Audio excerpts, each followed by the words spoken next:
আগের ভিডিও অবধি আমরা বিভিন্ন গাণিতিক উদাহরণগুলোকে শিখেছিলাম। আজকে আরো কিছু গাণিতিক উদাহরণ নিয়ে এসেছি। তাহলে প্রথম একটা গাণিতিক উদাহরণ করছি, যেটা বলছে একটি সমকোণী ত্রিভুজে সূক্ষ্ম কোণ দুটির অন্তর বলে দিয়েছে। তাহলে ওই যে সূক্ষ্ম কোণ দুটি, সেই কোণ দুটির মান আমাদেরকে বার করতে হবে, কিন্তু ষষ্ঠিক পদ্ধতিতে। তাহলে প্রথমত সমকোণী যে ত্রিভুজ, তার সূক্ষ্ম কোণ অর্থাৎ এই দুটি, কারণ এই কোণটা তো সমকোণ হচ্ছে। তাহলে একটাকে এক্স ধরে নেবো, একটা ওয়াই ধরে নেবো। তাহলে কি ধরি? সূক্ষ্ম কোণ দুটি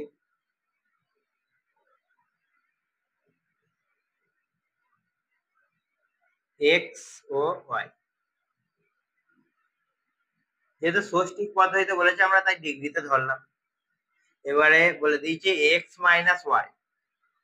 এক্স মাইনাস ওয়াই কে কি করতে বলেছে, মানে দুটি অন্তর বলে দিয়েছে, সূক্ষ্ম কোণ দুটির অন্তর, তার জন্য আমরা এক্স মাইনাস ওয়াই করছি, যেটা 2π/5। এবার আমরা এটাই কি করব, ষষ্ঠিক পদ্ধতি বলেছে, অর্থাৎ ডিগ্রিতে কনভার্ট করব। তাহলে কি করব, একে 2π/5 এর সঙ্গে 180/π দিয়ে মাল্টিপ্লাই করব। তাহলে পাই পাই কেটে গেল। এটা যখন করব তখন হচ্ছে 36, অর্থাৎ আমাদের এক্স মাইনাস ওয়াই দাঁড়াচ্ছে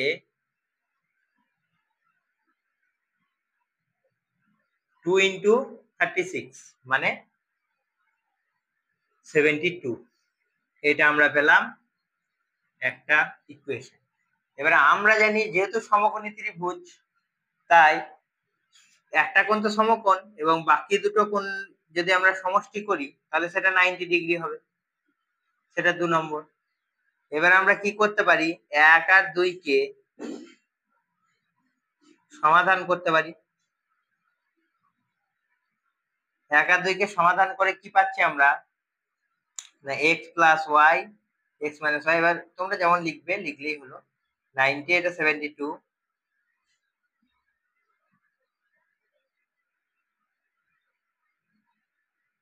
এখানে এক্স রয়ে গেল, ওয়াই ওয়াই ক্যান্সেল আউট, অর্থাৎ 2x ইকুয়াল টু কত দাঁড়াচ্ছে, সাম করলে 2, মানে যোগ করব আমরা, তাহলে কত হচ্ছে 162। এবার x মানে কি হবে, ওটা বাই হয়ে যাচ্ছে, ওইদিকে যাচ্ছে, তাহলে এটা হচ্ছে 81, অর্থাৎ 81।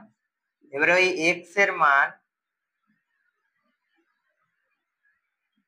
যে কোনো একটাতে বসিয়ে দেবো আমরা।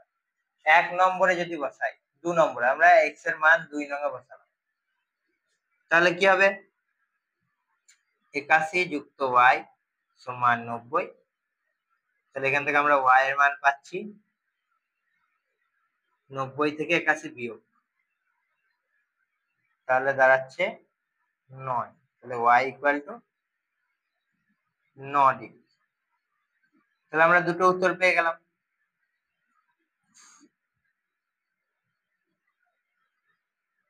একটা হলো 81 ডিগ্রি, একটা হলো 9 ডিগ্রি। তাহলে দুটোই ষষ্ঠিক পদ্ধতিতে বেরিয়ে গেল। এইভাবে আমরা প্রবলেমটাকে সলভ করতে পারি। তাহলে আমরা এলাম আবার একটা প্রশ্ন, যে একটি ত্রিভুজের একটি কোণের পরিমাপ 65 ডিগ্রি, দ্বিতীয়টি π/12। তাহলে কোণ দুটির, কোশ্চেনটা হবে তৃতীয় কোণটির মান কত। তাহলে তৃতীয়টির মান কত, তৃতীয়টির ষষ্ঠিক আর বৃত্তীয় মান বের করতে হবে। কিন্তু আমরা দেখছি কোশ্চেনে একটা ষষ্ঠীকে দিয়েছে, একটা বৃত্তীয়তে দিয়েছে, দুটোকে হয় ষষ্ঠীকে নিয়ে যেতে হবে, না হয় দুটোকে বৃত্তীয়তে নিয়ে যেতে হবে। আমরা দুটোকেই ষষ্ঠীকে নিয়ে যাওয়ার চেষ্টা করব। তাহলে কিভাবে করব, আমরা প্রথম কোণ ধরে নিচ্ছি, মানে যেটা দিয়ে দিয়েছে 65 ডিগ্রি, ষষ্ঠীকে দেওয়া আছে। দ্বিতীয় কোণ,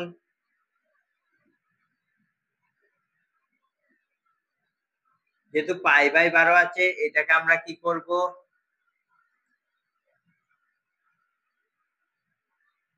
বৃত্তীয় থেকে ষষ্ঠীকে নিয়ে যাব। তাই দ্বিতীয় কোণ দাঁড়ালো আমাদের 15 ডিগ্রি।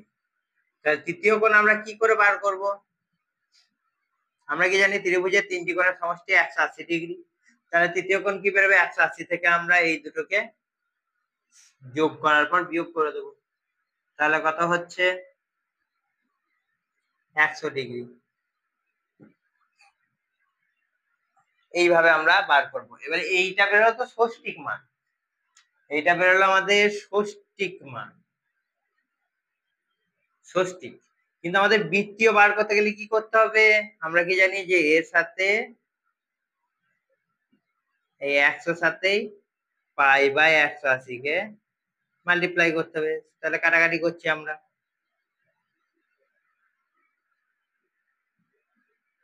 তাহলে অ্যান্সার হচ্ছে 5 পাই বাই 9। এটা হলো বৃত্তীয় মান। তাহলে আশা করি তোমরা বুঝতে পারলে কিভাবে করলাম। এবার আমরা চট করে একটা সূত্র শিখে নিই। আর একক ব্যাসার্ধের যদি একটা বৃত্ত থাকে, বৃত্তটির ব্যাসার্ধ আর, তাহলে কি বলছে ওই বৃত্তের মধ্যে আমরা এস একক যে কোনো একটা বৃত্তচাপ, এইটুকু আমরা মনে করো এস একক একটা বৃত্তচাপ কেটে নিলাম এইটুকু, তো এটাও আর হচ্ছে এইটুকু, এইটা হলো ওই বৃত্তচাপটা। বৃত্তচাপ কেন্দ্রে এস আর এর সঙ্গে এস বৃত্তচাপের মধ্যে যে কেন্দ্রে কোণ উৎপন্ন হয়েছে সেই কোণটাকে থিটা ধরা হচ্ছে, এবং সেই থিটা কোণটির বৃত্তীয় মান ধরে আমরা সূত্রটা করতে হবে, ষষ্ঠিক মান ধরে নয়, কিন্তু বৃত্তীয় মান। তো বৃত্তীয় মান থিটা যদি হয় তাহলে সূত্রটা কি দাঁড়াবে? S equal to R theta, অর্থাৎ বৃত্তচাপটা বেরোবে আর আর থিটা মানে ব্যাসার্ধ আর ওই থিটাটার মানে কোণটির গুণফলের সমান। তাহলে এই সূত্র দিয়ে আমরা এবারে বিভিন্ন গাণিতিক উদাহরণ দেখব। তাহলে আমরা যে সূত্রটি শিখলাম এস সমান আর থিটা, এই সূত্রটি দিয়ে একটা গাণিতিক উদাহরণ। একটি বৃত্তের ব্যাসার্ধ 28 সেমি বলে দিয়েছে, অর্থাৎ তাহলে অ্যান্সারটি কি করছে আমরা, যে বৃত্তের ব্যাসার্ধ যেটাকে আমরা আর ধরি সেটা বলে দিয়েছে 28 সেমি। ওই বৃত্তের 5.5 সেমি, এটা কিন্তু বৃত্তের, এইটা হচ্ছে 5.5 সেমি দৈর্ঘ্যের বৃত্তচাপ দ্বারা ধৃত কেন্দ্রীয় কোণটির মান, অর্থাৎ বৃত্তের মধ্যে যে বৃত্তচাপ সেই বৃত্তচাপটির দৈর্ঘ্য বলে দিয়েছে এস, যেটাকে ধরি সেটা 5.5 সেমি। আর কেন্দ্রীয় কোণ যেটাকে আমরা বৃত্তীয় পদ্ধতিতে ধরি সেই কেন্দ্রীয় কোণটির মানও, কেন্দ্রীয় কোণ যেটাকে আমরা কি ধরি বৃত্তীয় পদ্ধতিতে, এটা কিন্তু মাথায় রাখতে হবে, সেটা মান বলেনি, ওটা থিটা, ওটাকে বের করতে হবে।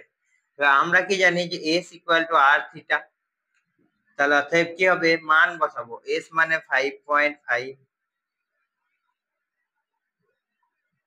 আর মানে 28, থিটাটা রইল ইনটু, তাহলে এখান থেকে আমরা থিটা ইকুয়াল টু কত পাচ্ছি, 5.5 বাই 28, এখানে পয়েন্ট তুলবো ইনটু 10 করব।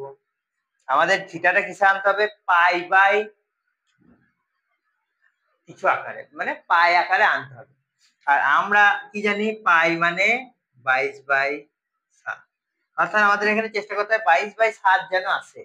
তাহলে প্রথমে আমরা এই দুটো কাটাকাটি করব, 11, এটা হচ্ছে 2, যেহেতু আমরা 22/7 আনতে চাইছি তার জন্য আমাদের উপরে 11 চলে এসছে, কিন্তু উপরে আমাদের কি আনতে হবে, আরো 2 আনতে হবে। আর নিচে কিন্তু আমরা যদি করে দেখি এটাকে 4 7 28, অর্থাৎ 4 কিন্তু 4 7 অর্থাৎ 7 কিন্তু আমাদের আসছে, তাহলে উপরে একটা 2 আনতে হবে। তাহলে আমরা কি করব, উপর নিচে দুটোতেই 2 দিয়ে মাল্টিপ্লাই করে দেবো। তাহলে আমরা থিটার মানটা কিরকম পাবো,